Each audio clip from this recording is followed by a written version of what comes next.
Magandang araw mga kaibigan. Bigyan natin ng reaction opinion itong post, Feed Your Mind Inc. Pahayag ni Congressman Paulo Ortega tungkol kay VP Sara. So, sabi ni Ortega, tingin ko, babagsak pa yung ratings niya, meaning si VP Sara. Ito ang nakikita ni Representative Paulo Ortega tungkol sa mataas na ratings ni Vice President Sara Duterte. Gate ni Ortega, babagsak pa ang ratings ni VP Sara. Ito yung exact statement ng kongresista. Tingin ko, babagsak pa yung trust rating niya.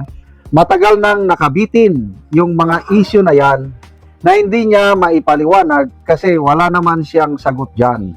Yan ang nakatanim na sa isipan ng taong bayan kaya ganyan kalawak ang distrust sa kanya. Anong kalawak ang distrust? Pulse Asia Survey. Ang net trust rating ni VP Sara is 28%. Nakalimutan ko na yung nasa 50 plus ang kanyang trust rating. 20 plus ang distrust.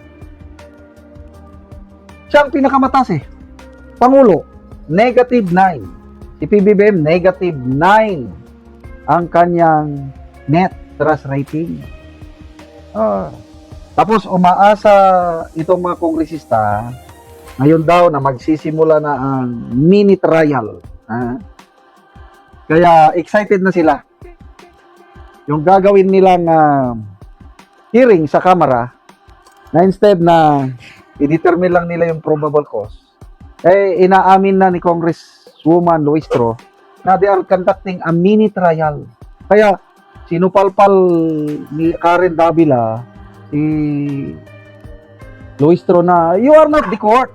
Why are you conducting a trial? Eh kung ano-anong irarason ni Luistro. But age of social media na ngayon. Kasi naniniwala itong mga kongresista na kung mailabas nila yung mga ebidensya daw nila laban kay VP Sara ngayong hearing April 14, 25, basta 3 hearing pa. Naniniwala sila, sabi ni Trillanes, na masisira nila ang imahe ni VP Sara sa ginagawa nila dito sa impeachment. Yan ang paniniwala nila. Well, good luck. Lalahanin ninyo, sa survey ng WR numero, ang pinakamalaking grupo ng mga partisan group, Duterte.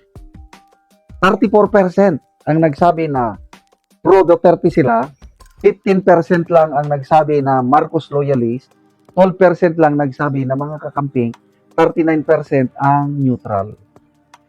Kahit pagsamahin mo pa yung Marcos loyalist at mga kakamping, that's only 27%. Mas mataas pa rin ang mga DDS, 34. So ang labanan ngayon, dito sa 39 na parang neutral lang, nagmamasid. Yung neutral na yan, na 39%, yan yung mga nag-iisip, mga critical thinkers, or yung walang-walang pakialam, yung ang problema nila, paano makakain, ano. So, huwag niyong i-underestimate yung 39% na neutral ngayon. Kung gusto nyong mabawasan ang suporta ni VP Sara, huwag niyong underestimate kasi nga nag-iisip ang mga. Ang taga Mindanao, kahit anong gawin yung, including some parts of Visayas, baluarte yan ng mga Duterte. Yan ang sabi ng research director ng Pulse Asia, si Professor Ana Tabapunda. Mahirapan ang sino mang kandidato, kahit endorse pa ng Pangulo, na talunin si VP Sara sa Visayas and Mindanao. Kaya propaganda kayo, sige, magpropaganda kayo. Party sa laban ng politika yan. Anti-Claire Castro, sige. Atake lang sa mga Duterte, hindi kami takot yan. Kasi, kulturang Pilipino, the more na inaapi nyo si VP Sara, the more na marami ang nagmamahal sa kanya. Ganyan lang yan. Kaya relax lang tayo mga kaibigan, kahit anong sira nila sa mga Duterte, kay Tatay Digong, kay VP Sara.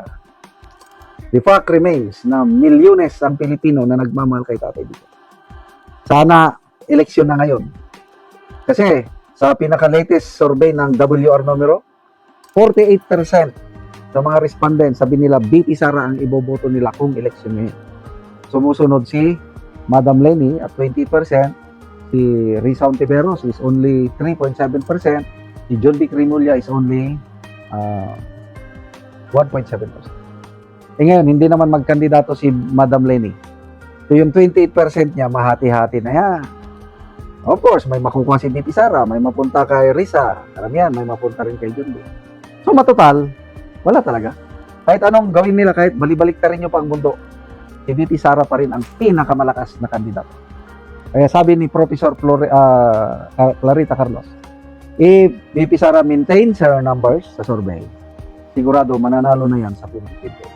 So, good luck sa mga loyalists, sa mga kakamping, Trillanes, at iba pa yan, kayong mga kongresista. Dalawa lang ang pupunta ninyo, sabi ni Congressman Erese, pag nanalo si BP Sara. Either makulong kayo or mag-exile kayo. Select the best answer.